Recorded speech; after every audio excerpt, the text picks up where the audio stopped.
Hello everyone, this is Jerry. For those of you new to the channel, I'm a 34-year-old man with autism. I normally do my police brutality videos on my political channel, which is linked in the description, but since this matter pertains to my autism advocacy, this one will be on this channel. Anyway, Lindon Cameron, who's a 13-year-old with autism, was shot last week by police. His mother called the police specifically requesting a crisis intervention team because Lyndon was having a meltdown, as is common for us on the autism spectrum, and when the police arrived, Lyndon got scared and ran from them, which eventually resulted in tragedy. Now, thankfully, Lyndon is still alive, recovering in the hospital, but his injuries are quite serious and will take a long time for him to recover from.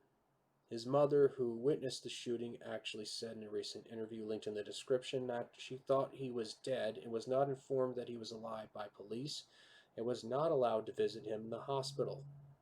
According to the Salt Lake City police, there were reports of Lyndon threatening people with a weapon, but his mother says he didn't have any weapon and that she told the police that, and the police said that there was no weapon recovered after the shooting. Now you have the police saying one thing and his mother saying another thing entirely with no video footage publicly available, at least that I could find. Which, of course, is going to result in a social media poop storm of people defending the police no matter what on one side, and people assuming all cops are bad and should be defunded on the other. And while I make no apologies whatsoever for my criticisms of police misconduct on my videos on my other channel and calling for reform, I also don't think it's wise or appropriate to defund police, and it's certainly not appropriate to riot or loot, as unfortunately some people are doing these days. Now, looking at the evidence we have so far, there are a lot of things I find troubling about this case. Most obviously, there's Lyndon's horrific injuries, some of which are serious enough to require surgery. This happened mere hours before a change in policy mandating certain de-escalation tactics for mental health crises like this one were supposed to take place, which makes me wonder what, if any, training said officers took before this incident. And why wasn't the crisis intervention team that the mother requested sent out? Incidents like this make it increasingly clear that most police aren't trained to deal with situations like this, and that, of course, needs to change. Now, Dennis DeBott, who was a former PI and a father of an autistic son, has done great work to educate law enforcement, and it has saved lives, but this is a tragic reminder that we still have a very long way to go. This story is upsetting to me because the very same thing or worse could easily have happened to me when I was that age and a tad older. My teen years were very difficult. While I had meltdowns in my younger years as well as my teen years were the ones where I was the greatest danger to myself and others. The death of my grandmother when I was 12 was a major trauma in my life that resulted in severe depression and aggression issues, some of which got far worse as I got older, thanks in large part to not fully understanding the physical and mental changes that were happening to me thanks to puberty, and of course all the bullying I went through did not help matters either.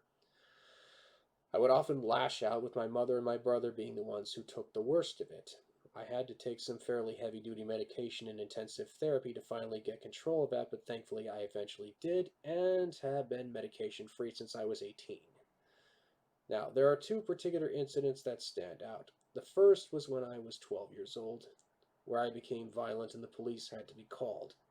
Now, if it wasn't for my uncle who managed to calm me down before the police got there, I most likely would have panicked and attempted to attack the police and very likely would have been shot and killed.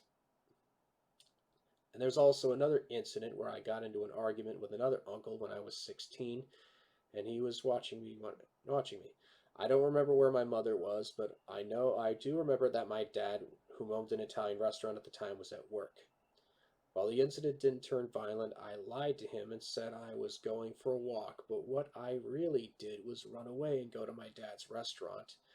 And once I got there, I lied to my dad and told him that my uncle knew that I was over there. When I got home a few hours later with my dad, I found my distraught uncle, who had no idea what I did, calling the police because he assumed I was missing. At the time, I was angry with my uncle, still angry, so I thought it was hilarious and gave him the most evil smile I possibly could, but I regained my senses later. I understood that it was one of the most horrible things I'd ever done in my entire life, and I'm still ashamed of myself for doing that to him, even after all these years later. If the police did manage to find me, though, with how my state of mind was at the time, it's very likely I would have panicked and attempted to run or fight them off.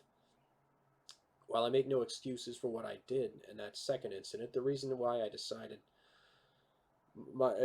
to do that was because I could sense myself getting to that point of no return. My uncle wouldn't back off, and I felt that it would both teach him a lesson without creating a violent incident that I didn't want. While circumstances were quite different from Lyndon's, and I had better luck than he did, I live every day knowing that if things were even slightly different for said incidents, that I wouldn't be here today. For the sake of Lyndon and others like him, we have to do better than this. There must be better training and accountability. People shouldn't be afraid to call for help when someone is having a mental health crisis.